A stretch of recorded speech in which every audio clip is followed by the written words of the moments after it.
Hey everyone, my name is Daniel Wynn, and today's material on antenna and package technology is brought to you by work done in the Florida Institute for Cybersecurity under the supervision of Aslam Khan and Dr. Naveed Asadi. The content of this video will be centered around antenna and packages, also known as AiP, and is outlined by the following topic titles: General Overview, Antennas, Industry and Supply Chain, Packaging Materials and Processes, Fabrication Processes, and will be concluded with hardware security vulnerabilities and possible countermeasures for these vulnerabilities. What makes antenna and package technology different from current and past technology is that typically antennas are discrete and separated from the transceiver, also known as RFIC, as shown as the figure in the bottom. While with AiP technology, the antenna and RFIC die are both embedded together within a single package, rather than being separate components. AiP allows for a smaller size for the overall chip, a shorter wiring and or traveling distance for the signal between the transceiver and antenna, and a simpler design. As shown as the figure on the right, the AiP module reduces the size by making the transceiver a part of the stacked layers and utilizing the same wiring as the antenna. AiP technology is used for improving the bandwidth and increasing the frequencies radios can reach, which allows for quicker connections and speeds for technology like millimeter wave 5G. Antennas themselves are fixtures that transmits or receives radio waves within an open space and both converts the waves into electrical signals and also vice versa, converting the electrical signals back into transmitted radio waves. The main parts of the antenna are the patch and the feed that are made up of conductive metals, in this case being copper, to transmit the electrical signals and sit on a high resistivity silicon, also known as HRSI, on-chip layer. Following the top HRSI top layer are the solder and silicon dioxide insulative layers with a conductive radiator, in this case being made up of aluminum, that radiates the radio waves, ending off with another HRSI layer and copper layer that acts as the ground. There are many different types of antennas, sorted by their application classifications: basic, unusual, and popular antennas. Basic antennas are designed as proof of concepts, such as dipole, monopole, loop, and slot antennas. Unusual antennas expand upon basic antennas, involving special packaging materials and processes. These antennas are designed for specific design and applications for antennas and packages. Popular antennas also expand upon basic antennas, but are designed for more general designs and applications for AiPs, such as mobile phones and radars. Some of these popular antenna designs are patch antennas, which have a piece of conductive metal that is fed against the ground on a grounded substrate. Another popular antenna design is the Yagi-Uda antenna, which is an antenna that is composed up of a parallel metal line driver, reflector, and director on a substrate. The last most popular antenna design are grid antennas, similar to patch antennas, but instead of a piece of metal, they are rectangular metal loops that are located on a grounded substrate. AiPs are/can be involved with basically any industry that has a need for high frequencies and wireless connections. Companies in the semiconductor industry, such as Intel, are some of the biggest contributors, as they are the creators of the design and manufacturing of AiP technology. While on the other hand, companies in the mobile phone industry, such as Samsung, are heavy stakeholders for AiP technology due to cell phone connection speeds always wanting to be faster. Thus, with 5G being established, developing AiP technology can take it above and beyond. Moreover, the automotive industry, such as BMW and their iX xDrive 50, are implementing 5G into their vehicles, which benefit from AiP hardware and can also help refine autonomous driving with the radar improvements. Lockheed Martin and other companies in the defense industry, as well as SpaceX and other aerospace industry companies, also benefit from communication signal and higher frequency radars that are improved by AiP technology. Within the value chain of AiPs, it starts off with research and development, typically done by foundries, outsourced assembly and test companies, also known as OSATs, integrated device manufacturers, also known as IDMs, and fabless companies. In terms of designing the AiPs themselves, they are usually done by fabless and IDMs, with added input from other research and development companies. Moving on to the wafer manufacturing for AiPs, foundries and IDMs conduct front-end production by manufacturing silicon wafers, doing thermal oxidation, patterning, etching, doping, doing deposition, and doing passivation. For back-end production, OSAT, foundries, and IDM all do assembly, testing, and packaging for the AiPs, involving dicing the wafer, attaching the die, bonding wires, doing inspection, molding the package, and final testing for the product. Within the antenna and package patent landscape, antennas and packages have large range of patent assignees ranging from foundries and OSATs to academic and R&D labs, but are mostly made up of foundries and OSATs. Of these patent assignees, the top are all located around the globe, with large focuses with China, Taiwan, South Korea, and the United States. As you can see, at the very top of the list are foundries and OSAT companies, and they're typically found in Asia. Moving on to AiP Packaging and Components, there are two types of packages, leaded and leadless. Leaded typically has significant undesirable electrical element effects, which are called parasitic effects. Leadless, on the other hand, has reduced parasitic effects compared to leaded, and they are the spearhead of AiP technology. And there are two types, ball grid array, also known as BGA, and quad flat no lead, which is also known as QFN. BGAs, as seen in the left part of the figure, consist of laminated dielectric and metallic layers, as well as vias and balls. The antenna for BGAs are constructed on top of the metallic layers.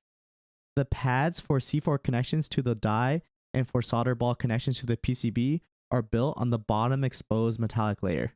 QFNs, on the other hand, are near-chip scale packages made up with planar metal frame substrates and contains exposed thermal paddle, signal, DC power supply, and ground lands.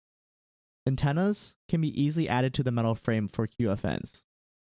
Both BGAs and QFN package types can be found in AiP designs. However, the choice whether to choose BGA or QFN package types for an AiP design typically depends on the requirement of input and output counts by the die.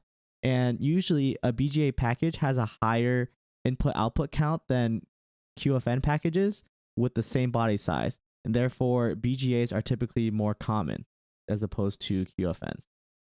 For interconnects components, they are made up of pads, bonds, traces, vias, wires, and bumps. The process for wires is wire bonding, and they are created through overmolding.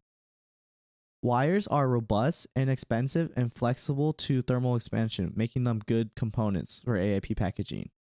Bumps, on the other hand, are flip chip technology, and to create them, they are underfilled with epoxy.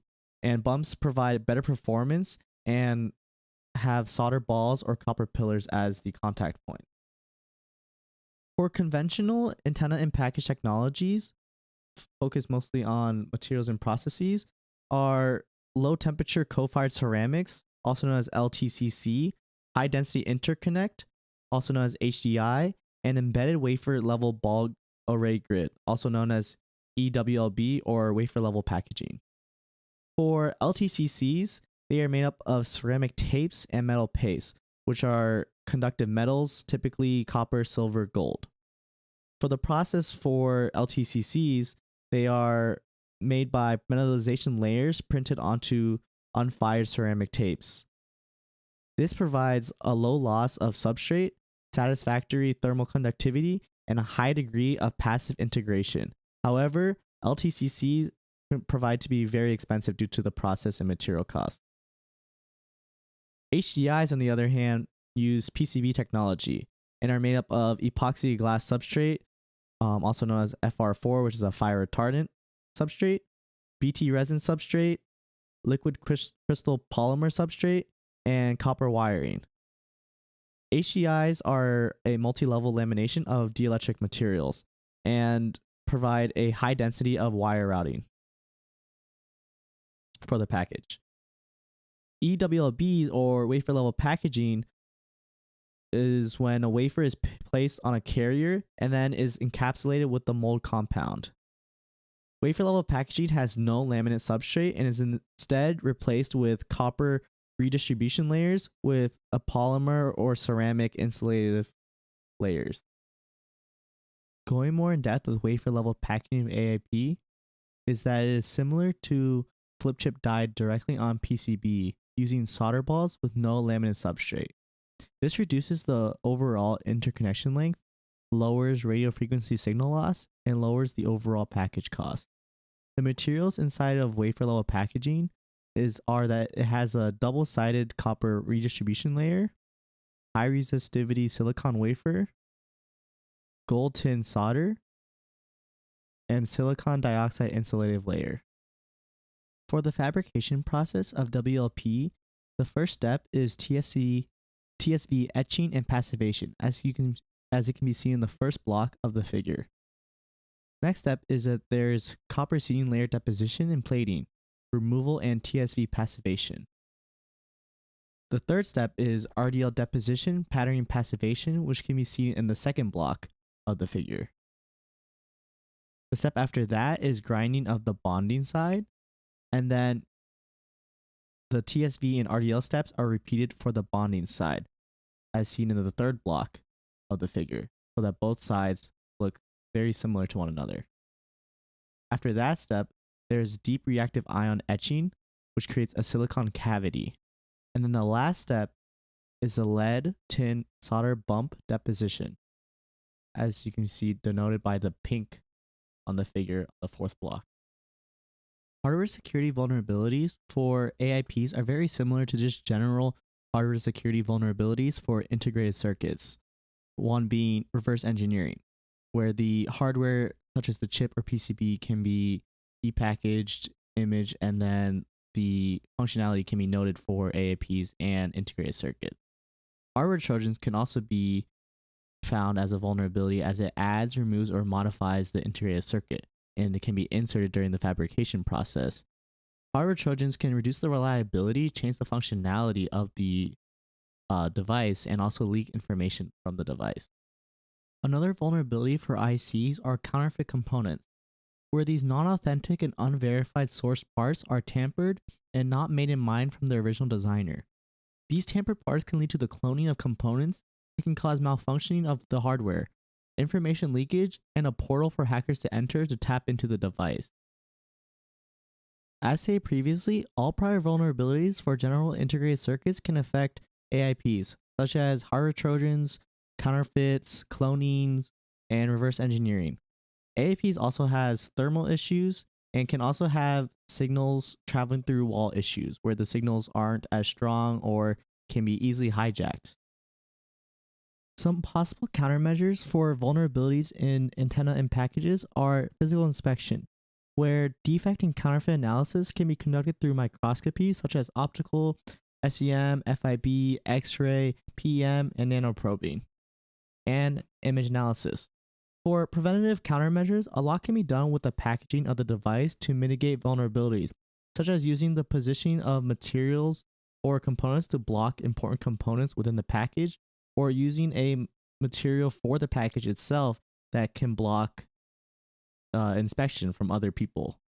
Trojan scanners can be used to help fight back against hardware trojans, using logic tests, reverse engineering, resource utilization to detect whether a trojan has been inserted in the hardware or not.